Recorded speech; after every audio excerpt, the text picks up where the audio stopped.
Interview nitong si Attorney Israeli Tuturion sa SMNI ang ating pag-uusapan dito sa video na to. Pero bago ho yan, isang like at isang subscribe. Masaya na ho tayo dyan at sa mga gusto sumali sa ating community, yung join button nandiyan lang ho sa baba. Bago ho tayo magtungo dyan sa interview na yan atong si Attorney Tuturion, segwen ho muna natin na mabilisan itong mga banat nitong si Mangga. Ito si Senator Amy Marcos. Kaugnay doon sa mga nambabash dito kay Wing Gatchalian. Kayo naman kasi huwag nyo nang ibas. Ginawa siyang flower base, nagsasamji, nagkugunchilyo. Kung ano-anong ginawa niyo kay Wing Gatchalian Ang haharas niyo. Diba? Ito, si Mangga. Pakinggan natin si Mangga. Duly elected Senate President yun. Diba? Nakakuha sila ng 13, may quorum. So, siya yung ating Senate President. Kaya pagka binabanatan nyo na walang kwenta si Wing Gatchalian, buong Senado ang binabanatan. Ikaw meron mag-comment. Parang ikaw naman, di mo binaban. Ano si Mangga? Game. Uy, sobra naman kayo.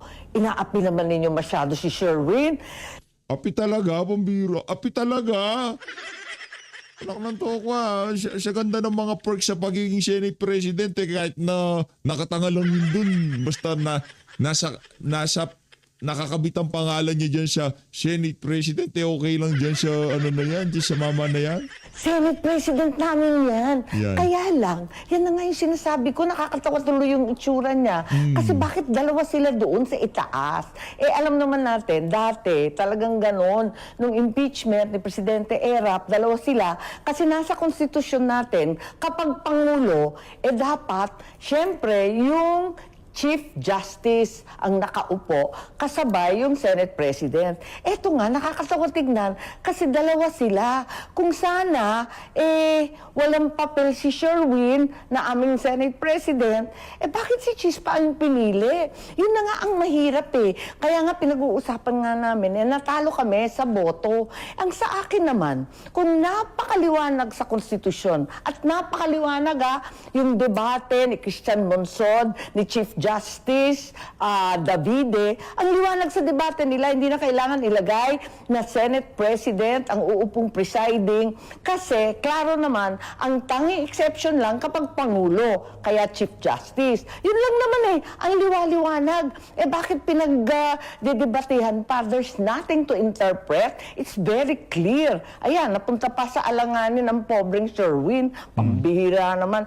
Pagkatapos nun, ginawa pa nila, they put it to a vote. Sa palagay ko, kahit bumoto pa ng 50 beses ang Senado tungkol sa konstitusyon, hindi namin mababago yan. Kasi constitutional yan. Kailangan i-amyenda yan through the usual process. Con-as, People's Initiative.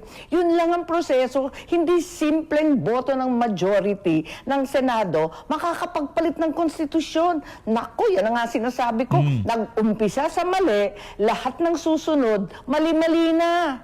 Uy, sobra naman kayo. Yan sinasabi ko Nag-umpisa sa mali, ngayon nagsalita si Mangga. Dito tayo kay Attorney Israeli Tuturion. Game. Hello, assalamualaikum. Good morning and magandang umaga po sa lahat. Opo, attorney, so far, ano ho yung masasabi po ninyo, assessment po ninyo dito sa 3 araw na impeachment trial ni Vice President Sara Duterte? Yan. Isa lang masasabi ko, much ado about nothing. Why I say much ado about nothing? Because they are trying to prove a non-crime over a non-crime which does not even... Naku-curious ako. Paano kaya kung itong si Attorney Israeli Tuturion ng isa sa mga legal counsel nitong si VP Sara. Grabe siguro, balagbag siguro doon, no? Kasi hindi, pagka nagsalita ito, talagang siya kumbaga, si CJ Narbasa, hindi ko natin sinasabing hindi siya magaling. Mahusay ho yung bata. Pero ika nga pagdating sa experience din hindi naman natin siya kilala para sabihin na kulang siya sa experience. Magaling yung si CJ Narbasa. Kaso hindi ho naging mainstream ang pangalan niya. Gayon din naman kay Ligutan, no? Hindi naman mainstream. Kaso maya't maya, nagsasalita yan sa House of Representatives. Kahit papaano, yung na siya, may face recall ba kung tawagin. Kung may name recall, face recall. Pero itong si Attorney CJ Narbasa, first time nakita. Pero pagka yung kasing nagsuwalansan dyan sa ano na yan, dyan sa hearing na yan, o just trial na yan, mga kilalang abogado, tapos pagka nagsalita, talagang, teko lang, yun yun, di ba? Well, curious lang ako, no? Paano kaya? Naging itong si Atty. Torion, naging isa sa mga abogado na sasalansan dyan sa impeachment trial na yan, itong si VP Sara para sa defense, dyan sa impeachment na yun ni VP. Ano masasabi nyo? Sa tingin niyo ba, anong magiging outcome ng mga debate dyan? Diba? Kasi malupit ito eh. Even Ako, naputol po tayo. Naputol Yes, po attorney. tayo, mga kababayan. Attorney, ako po, nawala yung signal ni Attorney Israelito Torion, Dean po ng JMCFI College of Law. Balikan po natin siya maya-maya lamang. Ayon sa isang legal practitioner, nawala Hello? po Tuloy Opo, natin. po. Yes po, Attorney, tuloy po ninyo yung inyong assessment patungkol nga doon sa 3 araw na impeachment trial ni VP Sara. Yun nga, grabe ka, much ado about nothing. And I say it is much ado about nothing because the prosecution is trying to prove a non-crime, an alleged act which does not even constitute a crime, and try to push it to our minds and senses that it would constitute the high crime, other high crimes, or betrayal of public trust, which would supposedly be used as a ground for impeachment. Kaya nga, grabe ang, kung sa Bisaya pa ni, grabing usik sa oras ngawa, lang gihapoy kapaingnan. Opo. It does not prove a crime, and granting for the sake of argument that it constitutes a minor crime, it does not constitute as a ground for impeachment. Opo. Paano ho nyo nasabi, Attorney, na wala pong krimen nangyari doon Well, sa... it's not a crime because there is even a grave doubt na kung grave threats ba yung ginawa. Kasi hindi kasi binibigyan ng ng emphasis ng prosecution yung buo ng pagkasabi, yung kung patay na ako, ipapatay nyo. Kasi how can there be a crime kung patay na siya? It will only operate when she is already dead, no? So, and granting for the sake of argument, yung konteksto ng pagkasabi doon has to be taken into consideration. And besides, nakalimutan ng prosecution yung pag-establish ng origin, no? Ng origin, it would take a non-lawyer to emphasize that, si Senator Robin Padilla pa. Kasi bakit importante yan? Dapat yung pinaka-tao na nag-tape ng conversation should be the one who should be presented in evidence. Yung raw file ang kukunin doon. Ang prinob nila, yung nakikita lamang sa sa social media na. How would you prove that it is not infected by artificial intelligence? How would you prove that it has not been edited or it has not been amended already? No? So what they were proving is a tape that was already spread or can be seen in the social media. They were not proving the original, the very raw file that was taken of the Vice President. Kasi with the advent of artificial intelligence now, na pwede mo ma-alter yung mga statements, no? Posible talaga na meron yang mga interventions na. So kaya nga importante sana dun sa prosecution to prove the origin of the original tape, no?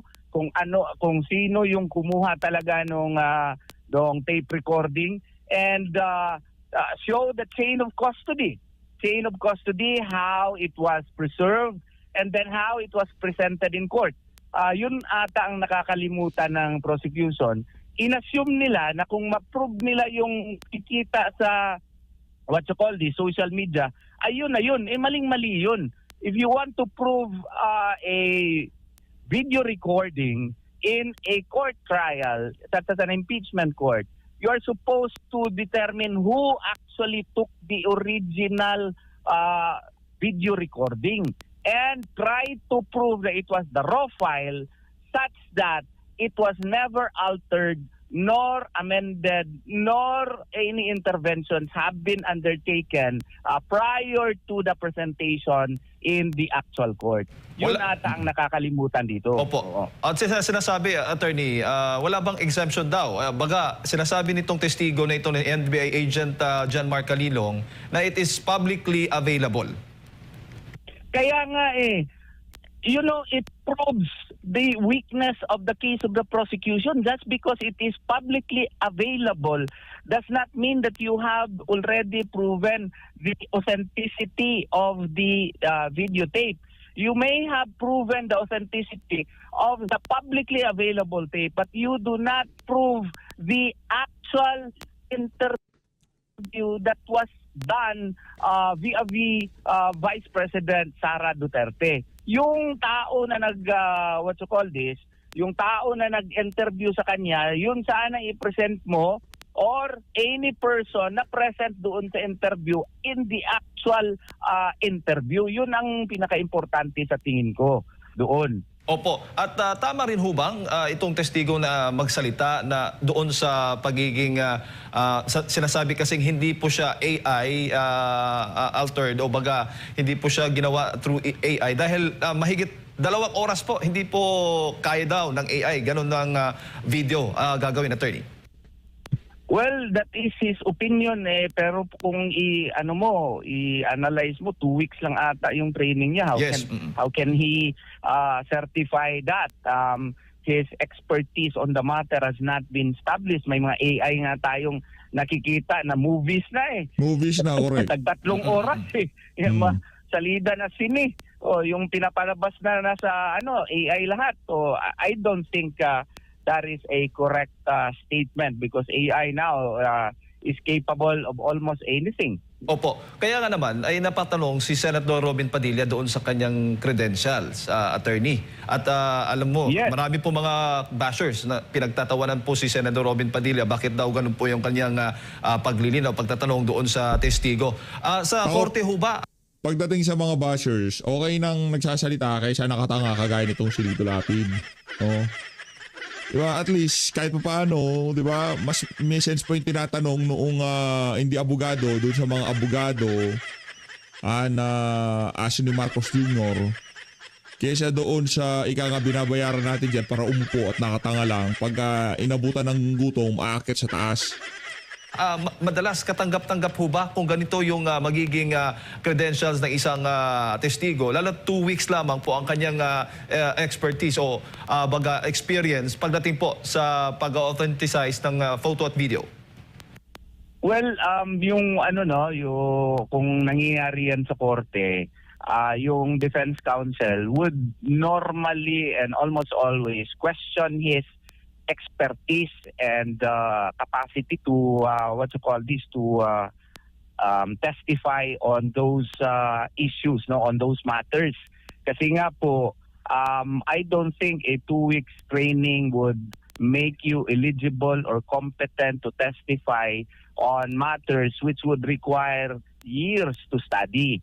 So, tamang-tama po si Senator Robin Padilla nung ni-raise niya yung matter. It was a valid issue, should have been raised, and it is even surprising na yung non-lawyer pa ang nag-raise nun. Kasi importante kasi yung expertise nun, yung credentials ng taong nagsasabi na kung wala bang AI doon. Kasi yung tao na may sapat na training lamang ang makapagsabi nung ganun. Kung 2 weeks lang, legitimate talaga na i-question yun. At saka, si Senator Padilla lang ata ang nag-raise nung raw files, yung origin, because a process of authentication in an actual trial is you have to prove the origin of the videotape. And when you say origin, the raw file is the subject matter thereof, meaning sino talaga yung kumuha at the very interview. Hindi kung nakikita mo na lang yan publicly available. What you are proving is the publicly available tape. You are not proving the actual interview itself. Tainted na yun. How can it prove that it was in fact VP Sara who uttered those? This is being technical about it. But this is how matters are proven in court.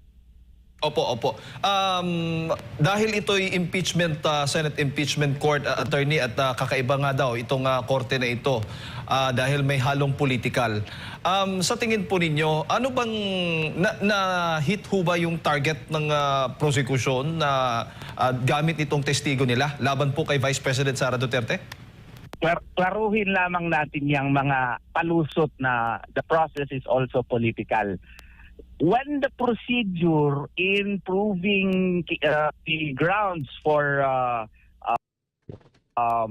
impeachment is concerned, it must follow the legal procedure. Okay? So parang it mimics a court. So meaning, the process of proving the high crimes of culpable violation of the Constitution, treason, bribery, graft and corruption, other high crimes or betrayal of public trust has to follow strictly legal proceedings. What is political, the nature of the politics here that would enter into, is that the people are likewise interested in this. And the senators, when they vote, may consider also the public opinion. That's what makes it political. But that does not mean that you will disregard the legal process of authenticating a video, of following the rules of evidence when you are presenting it in the impeachment court. Kaya i-correct natin yan. Hindi po pwede na hindi mo na prove yung raw file, sasabihin mo pa magpapalusot ka, impeachment proceeding ito nagkamali kayo Huwag ka magpalusot doon sa impeachment is sui generis because it is legal, it has to follow the rules and evidence. Kaya nga nandun sa rules. Di ba? Ano ho kayo na paano kaya si Torion ng ika nga na naging kasagupa nitong si pangal to, Ligutan. Sa tingin ho natin talagang matinding bloodbath ang mangyayari doon. The rules of court are likewise suppletory. May rules din yung Senado, dapat i-follow yun. Opo. At sinasabi din na tagumpay daw sila, ito nga sa prosecution na kampo, dahil naipresenta po nila yung video na ipakita nila sa publiko. Gaano ka, para po sa inyo, anong reaksyon po ninyo doon? Actually, merong fundamental error yung nakomit yung prosecution. Yung pagbubunyi nila, na panalo na sila kasi na-present nila yung video, nakalimutan nga nila yung video na na-present niya, yung publicly available. Nakalimutan nila, korte ito, impeachment court ito, it mimics an actual court. You have to prove the originality of the tape recording of the videotape. Dapat meron silang source doon sa actual interview. Yun ang pagkakamali ng prosecution dito.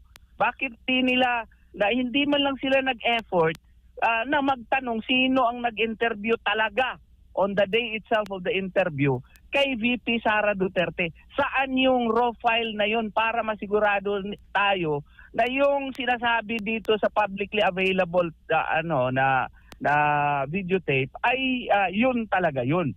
That is being legal about it. Well, they may say, the other party may say, grabe ka naman, masyado ka naman technical.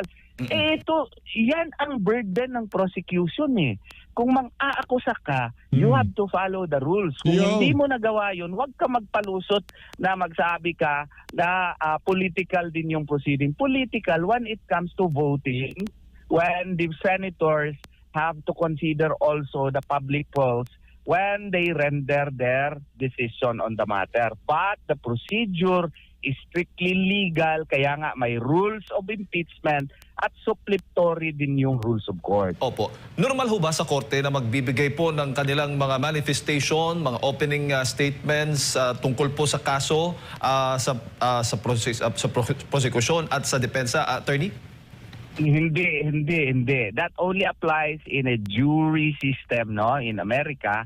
May mga opening statement, may mga closing statement. Pero inalaw ng impeachment court Wala nga din yan sa sa Senate rules on impeachment. Parang ginawa nilang practice siguro para pagbigyan din yung mga congressman na at least may role din sila o Kasi normally ang gumagawa nung sa prosecution yung mga congressman, wala naman silang trabaho doon sa actual presentation of evidence.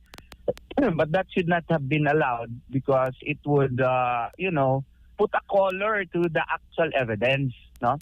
We should be presented with the evidence of the prosecution, not the speech of the prosecution. Opo, opo. Ang inyo pong pananaw naman doon sa naging cross-examination ng depensa? Well, yung prosecution ng depensa, honestly, hindi siya perfect. Pero, siya, more than average siya. Oo, more than average in the sense na nakuha nila yung mga dapat na mga punto na like for example, the context of of the declaration, alleged declaration of VP Sara Duterte, no? Since it was already presented, granting for the sake of argument that threats were in fact committed, it would not constitute anymore as a grave threat sa tingin. Constitute as a grave threat, no? Yeah. Granted, hindi ako nag-admit na gano'n, ha? Kasi yun nga din ang makomment ko dun sa defense, dapat walang admission in so far as the authenticity of the video. Dapat consistent sila doon na, well, we are not conceding on the authenticity of the video simply because of the fact that there was failure to authenticate as to its origin. Ganon tara. But granting for the sake of argument that there was proper authentication, that the original was really presented, we say, ganon sana. Oo, pero maski hindi nagawa yun, enough pa rin yun to prove na hindi na-prove yung hindi na-prove yung impeachable crime na other high crimes. Kasi nga po, granting for the sake of argument na na-utter yun ni VP Sara Duterte, it does not reach the quantum of the high crime of culpable violation of the Constitution, treason, bribery, graft and corruption, or other high crimes, or betrayal of public trust. Kasi yung mga crimes na ipoprove natin for impeachment ay specific under the 1987 Constitution. So dapat matataas masyado ito ng mga level na krimen. So kung ang na-prove mo isang krimen na very minor, wala ding hindi rin sapat yun na ma-prove na impeachable, na na-prove mo yung impeachable crime required under the 1987 Constitution. Opo, opo. Bago ko lang ipasa kay partner attorney, may ilang mga senator judges nagbibigay ng mga katanungan tulad ng Senator Robin Padilla at meron pang ilan na nagtatanong na dahil itong testigo na ito, unang testigo na si NBI agent John Mark Calilong ay baga wala namang naipakita, wala namang sinabing nag-hire itong si VP Sara ng assassin o hindi baga malinaw, attorney. Maaari ho bang itanong ng mga senator judges na doon sa prosecution o sa depensa ba o sa prosecution mismo na walang violation sa konstitusyon itong ginawa ni VP Sara o may limitasyon lang talaga itong pagtatanong ng mga senator judges? Well, that would really depend on the presiding officer, no? But the rule of thumb is dapat hindi ka magtanong ng mga conclusion of law. Ang itanong mo yung mag-elicit ka ng facts.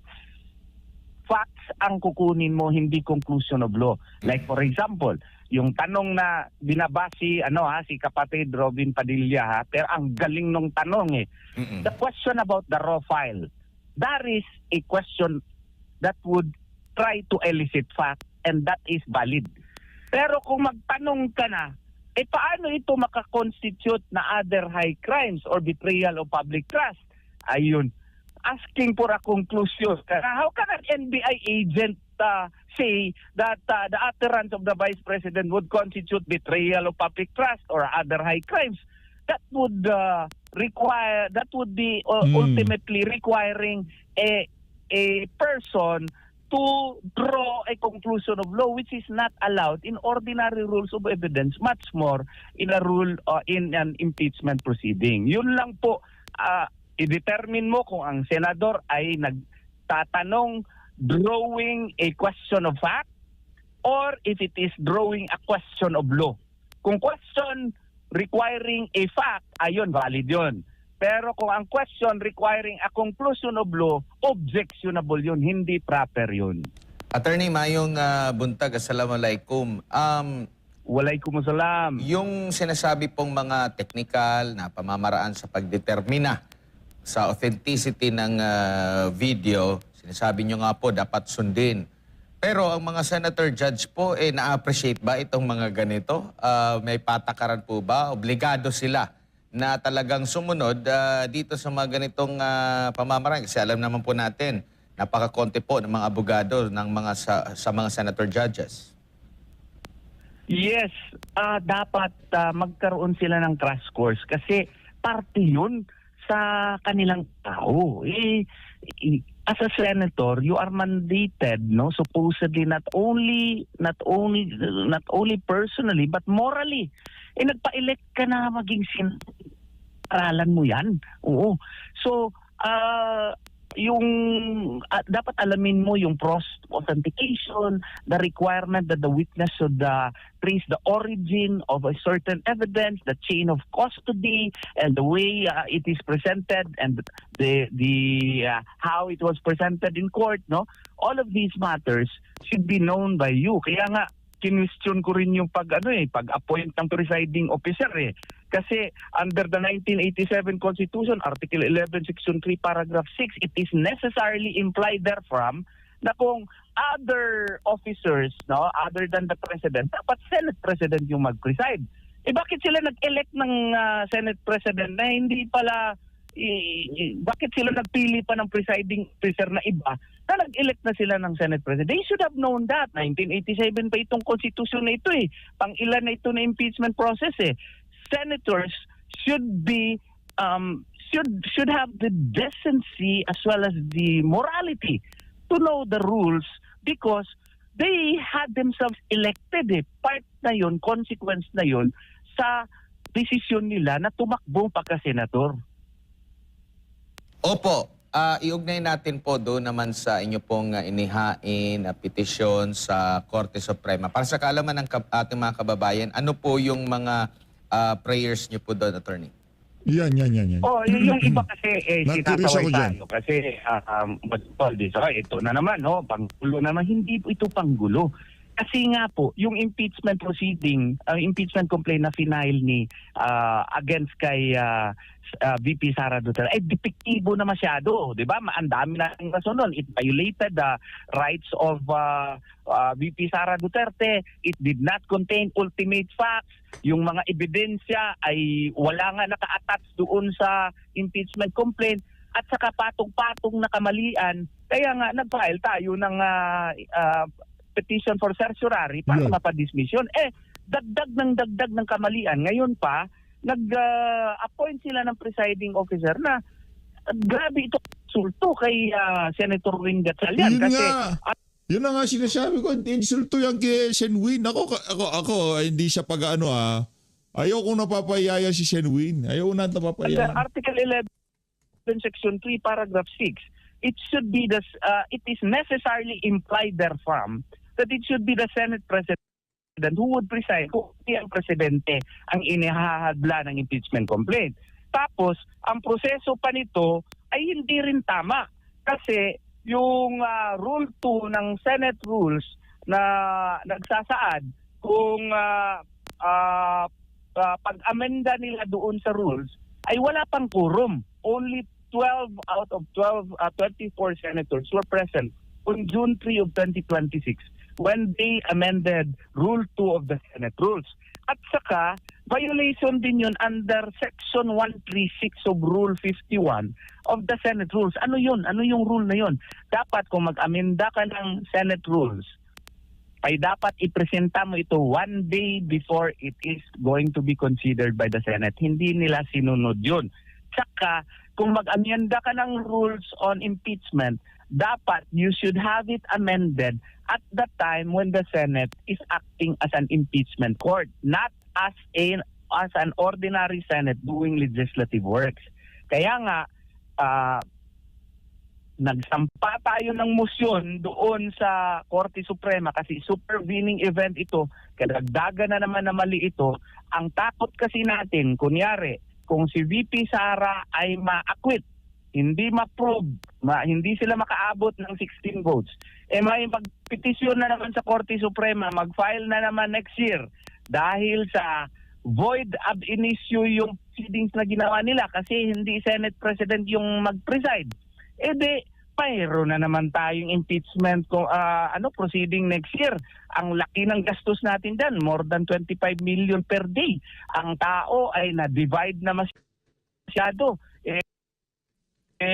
Depektibo pala, void of issue pala.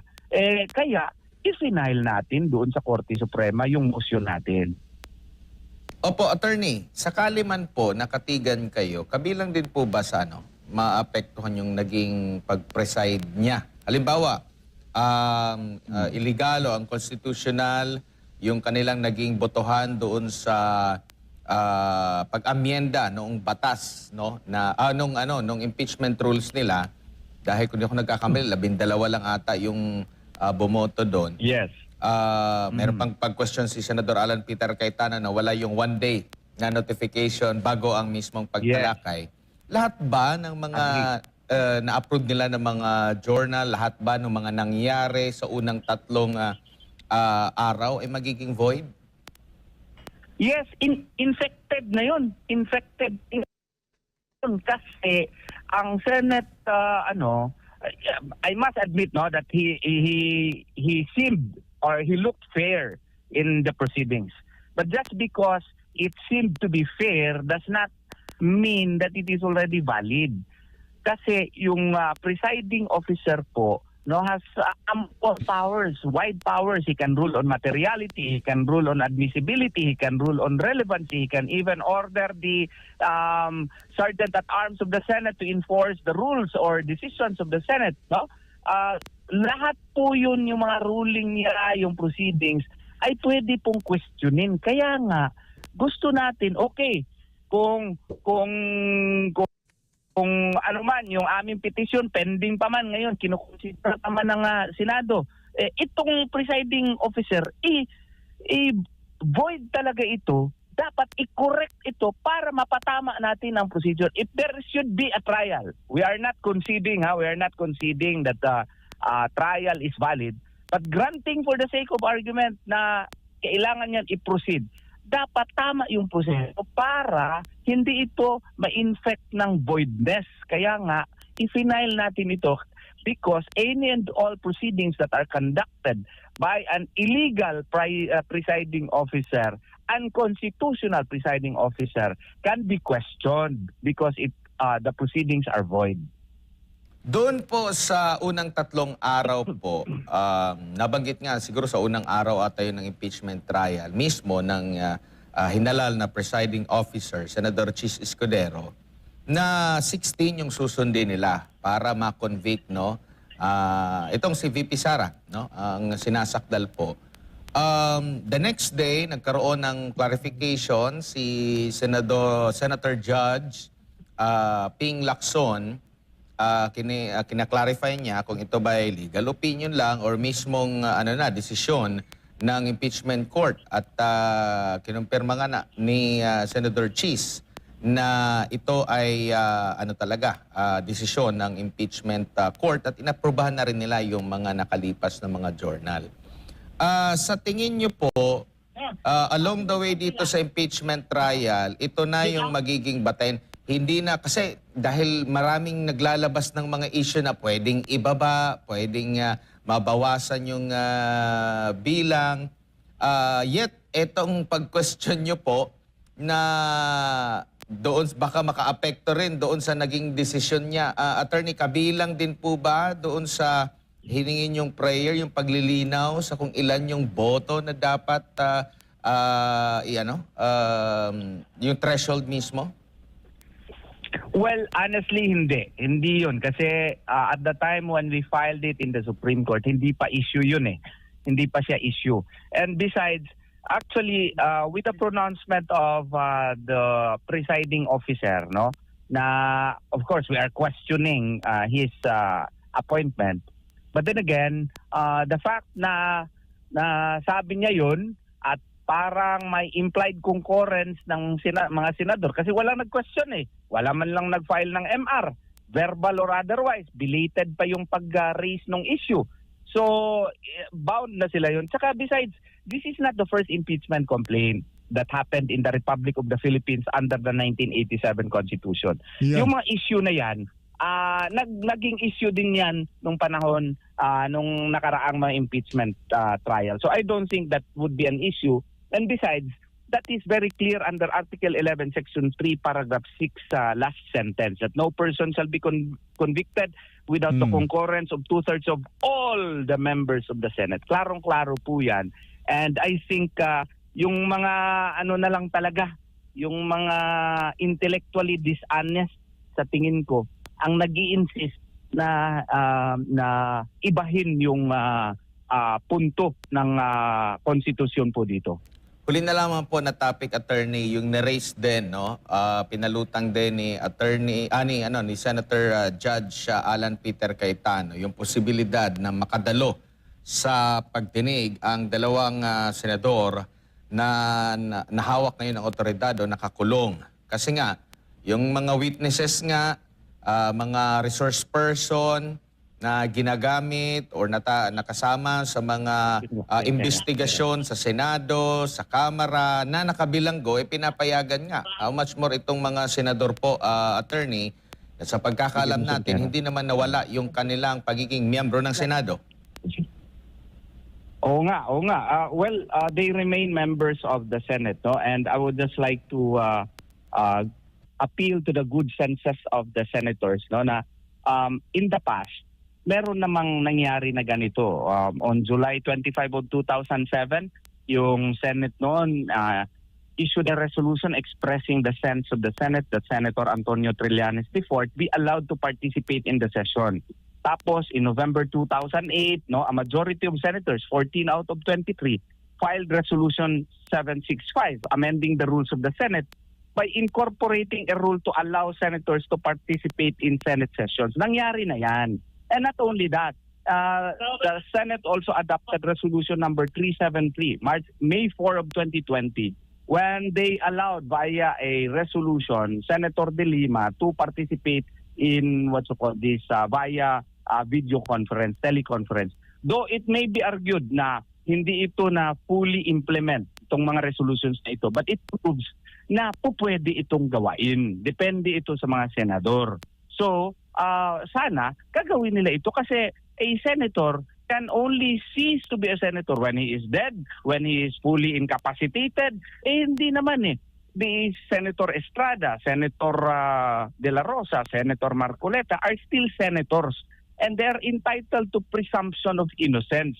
So therefore, they should be allowed to participate via video conference or other means. Kasi if you look at it, yung mga congressmen nga pati text message po pwede, pati tawag lang po pwede, pati video conference po pwede. Bakit hindi po pwede dyan sa senador? Huwag naman masyado sana ang politika.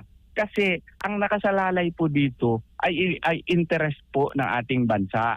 So sana naman, kung nagawa na ito noong 2007 and 2020, hindi nila ito. Kasi malay natin, baka sila na naman ang makasuhan next time. At sila na naman yung mapreso.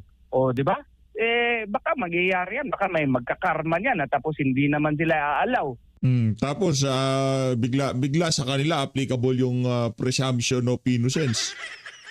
Ngayong mga panahon na to hindi applicable, 'di ba? 'Yun ang problema natin eh. Ngayong panahon na to hindi applicable pero pagka sila nakinulong, gusto nila a-attend sila. Dahil maraming mai-impeach next election. Kundi mai-impeach kahihinan, sigurado magre-resign yung mga yan. Pero makukulong kayo kahit na mag-resign kayo, mga walang niya kayo. I-allow na magboto via video conference.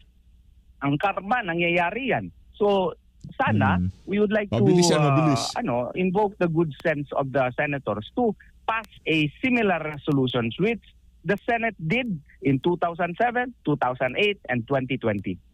Singit ko lang, attorney, pwede bang makorek yung kine-question nyo po na sa pagiging presiding officer ni Senador Chis Escudero sa darating po nila na sesyon? Though mga ilang linggo pa yan, kasi parang sa during SONA, doon gagawin nilang legal lahat kasi 30 na sila po, attorney. Oo, pwede. Kung mag-ano sila, mag-introduce sila ng what you call this, resolution, the amending resolution, di ba? Yung Rule 2 kasi inamend nila pasa na naman sila ng resolution in order to amend or to restore the original, what you call this, provision, and then boboto sila, i-vote si Chis Escudero as Senate President. Corrected na yung problem, pero ang problema niyan, yung first 3 days, kung ano ang gagawin nila. Perhaps what they can do is also to pass a resolution, no, affirming what happened to the first 3 days, no, and they would yung ratify ba? They would ratify whatever that transpired in the first 3 Senate sessions. So in that way, perhaps legally, the mistakes that were conducted in the first 3 hearings can be corrected. Meron pa silang isang paliwanag, attorney. Kasi noong naganap sa June 13 kung saan 12 lang sila, inaprobahan nila ang mismong pagbabago ng o inamyendahan nila yung impeachment rules. Yun nga, yung pwede silang bumoto, mag-decide kung sino yung kanila magiging presiding officer. 12 sila. Pero noong nagkaroon yata ng special session, inaprobahan yung journal noong session na yun na 12 pa sila. During sa special session, naging 13 na sila kung saan nga lumipat na si Senator Chis Escudero. Yun yung isa din sa kanila yatang paliwanag din na attorney. Well, when a void act happens, it remains void, no? Regardless of what transpired thereafter. But then again, granting for the sake of argument na ginamit nila yon. Ang problema kasi, when they were already 13, they did not attempt to issue a resolution ratifying their previous act on June 3 of 2026. So, yun din ang problema. Pero I would still stick to my original argument na kung nung pinasa yung resolution amending Rule 2, no? It was a void act simply because they did not have the numbers. It remained a void act. Yun ang tingin ko. And they did not issue they did not do the proper act that would probably, and I'm not saying that it can be, probably cure the void act because a void act can never be cured by ratification. Opo. Ayan, attorney, siguro huling mensahe po ninyo para sa ating mga kababayan. Yan. Last message. Ang aking mensahe dito sa ating mga kababayan ay sana naman, no, magising na tayo, makikialam na tayo. Now, let us know more about what is happening in our country and let us pray more to Allah subhanahu wa ta'ala na sana naman merong divine intervention na mangyayari dito sa ating bansa. Kasi karumal-dumal na po na korupsyon ang nangyayari dito sa ating bansa at ang pinasubject on trial pa ay yung Vice Presidente na wala naman talagang kasalanan. Sana po tayo ay patuloy na magmamasid. Sana ay patuloy tayong mananampalataya kay Allah subhanahu wa ta'ala na sana bigyan niya ng grasya yung ating bansa para hindi ito tuloy na. Ayun na nga mga kababayan, divine intervention na ho talaga ang kailangan natin ngayong mga panahon na to dahil sobrang panluloko na ho ang ginagawa ng mga politiko na to mula sa Malacanang, House of Representatives, Senado. Talagang harapang panluloko sa sambayan ng Pilipino. Imbis na panagutin yung mga magnanakaw, imbis na habulin yung mga nagkasala dito sa pinakamalaking korupsyon na nangyari sa kasaysayan ng Pilipinas, ang pinag-iinitan ho nila, ang dinidikdik ho nila itong si VP Sara. So Luis, maraming salamat ho sa pag-support sa PH Update. Mag-ingat ho kayo lahat, mahal natin ng Pilipinas. Mga kababayan, ang laban ho ngayon nasa social media. Magtulong-tulong ho tayo, hindi lang ho dito sa PH Update, maging yung ibang mga channel dyan, share nyo ho yung mga video nila dahil yan ang kailangan natin ngayong mga panahon na ito. Magsama-sama tayo Para ika nga hindi mapahintulutan na mapihit dito mga siraulong mainstream media na to ang naratibo dito sa impeachment na to. Ingat ko kayo lahat. Mahal natin Pilipinas.